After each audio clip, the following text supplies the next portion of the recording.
This next book, look how big it is. Hot off the press. We were worried it wasn't going to get here in time. They opened the box up, it just got here, and this is the first copy out of the box. So I told him it is. The only problem is it's not brand new, hot off the press. But before Guy starts, I want to tell you the story behind this book. Now, we published 2 of Guy Needler's books. He'll be talking about those on Sunday. Correct, yes.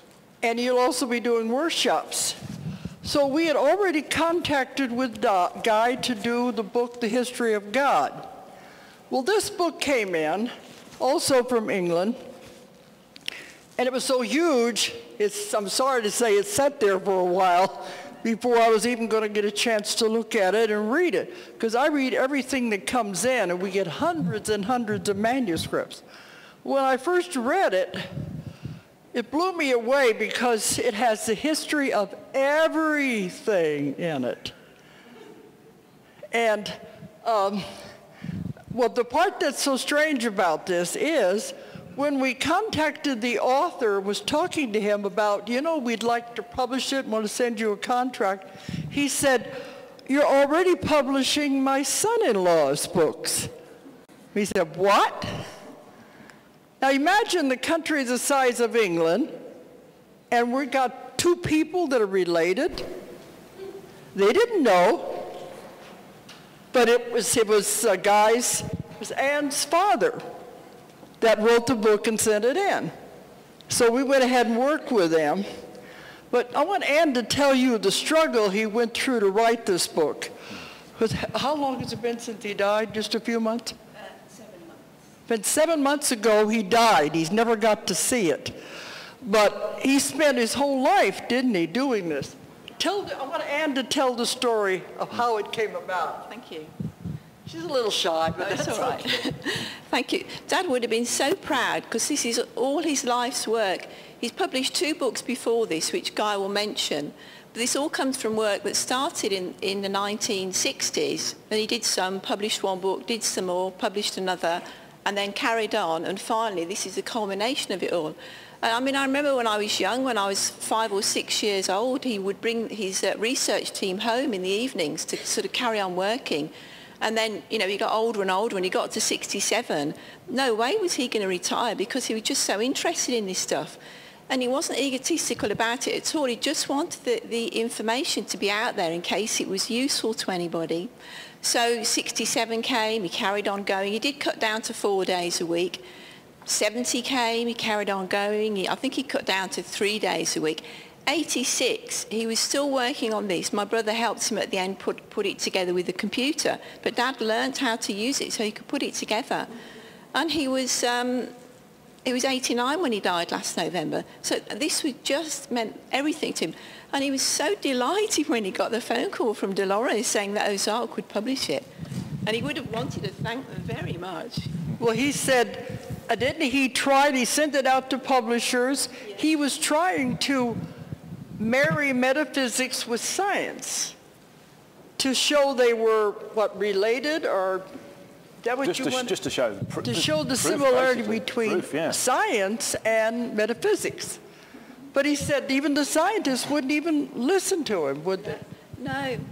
No, he had, when he was working at the university, he was a trained physicist, I can't tell you that. And his own particular field was welding. The head of department allowed him to do this extra work, metaphysical work, in the department, but with the proviso that he wouldn't promote Dad. He would normally have got a promotion because he'd actually did very good work, I'll tell you, in the mainstream science. So, but that didn't bother Gad. He gave up his promotion, but that didn't bother him. So the scientists, they allowed him to do it. That's what mattered to him. They gave him the space to do it, but they were a bit kind of, they weren't that interested. But it got done, and I'm sure he's here kind of watching. I'm sure it was him that got the box here. Just in time. So thank you. But it's got pictures. It covers every phase of science and every phase of metaphysics. You imagine the work that went into this is a man's life work. But then we were over there last year and you said he died just about that time. But he knew it was going to be published. It was the easiest book we've done. I didn't have to do a thing to it. It's enormous, and it was perfect. But he died before he got to see it, but like he said, he's here. We know he is. And that's quite a story behind it. Yeah. We did manage to show him the cover. So Dennis was in his, basically in his last days on Earth, and he was in the hospital. He was in the hospital, and we'd just seen the cover on Amazon. It had been put on Amazon as a pre-order, and I took an image off that and blew it up and showed him it in the hospital, and you know, his eyes were watery. So he was dead pleased that he was going to carry on, and he'd be very, very pleased to see you all here now and to see this being handled by, actually, and being published by somebody who he really respected deeply. Oh, he never met us, it was just phone calls. Yeah, he really respected you. He had all your books, by the way. Sorry, that just reminded me that I got into metaphysics at an early age because Dad was interested in it, and the first books he gave me were Dolores Cannon, Jesus and the Essenes, and I Walked with Jesus, and so he really, really did respect Dolores, and thank you very much for publishing his book.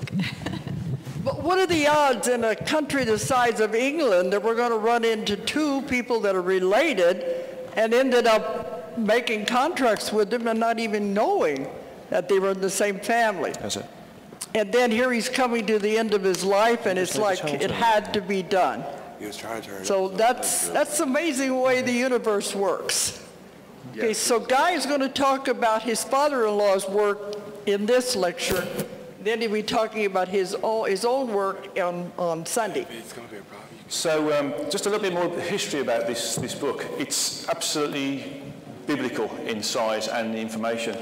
And the presentation I'm going to give now is in essence the information that I think pinpoints some of the main areas of the book that give the evidence for the greater reality of spirit. In actual fact, I can't do anywhere near enough justice to the book in the presentation because it's got so much data and information in there. So if this presentation gives you an idea of some of the information that's in there and the evidence in there for spirits, then I'm pleased about that. One thing to note is that although I knew Dennis 27 years and I've been married to my wife for 25 years next April, so it's 25th anniversary, and we talked about metaphysical information, data, and different genres of information, I never really got to the depth of what he was doing himself. And although when I first met Anne, I was cognizant of the two books, The Limb of Creation and The Explosions of Consciousness, of which part some of this book, KOSMOS. I was more interested in his daughter, actually, than the information that was in his book. So you can imagine my delight researching the book and researching some of the articles that Dennis gave to see some of the correlation with my own work. And I'm going to try my best to point those out when I go through this presentation, because it's important, because some of the information that Dennis was getting correlates totally with what I've been getting, but from a slightly different angle, depending upon the information and how the people were working. But also, it correlates with the information 100 years ago, and I'll go through that as we go through. So if we can show some of the information on the slide, please, John. So this is Dennis, and you can see he looks much better than me. He's a much prettier looking individual. So I'm going to go through a short history of Dennis Milner, and then I'm going to touch what I've called the four corners of KOSMOS, which are those areas that give a good idea of what's the physical evidence, the scientific evidence, that's provable to show that the greater reality of spirit exists. So I'm going to go through the registration of etheric force activity, an evolutionary holistic view on creation, simple technique for unravelling the atom, and the basis for homeopathy and why it works.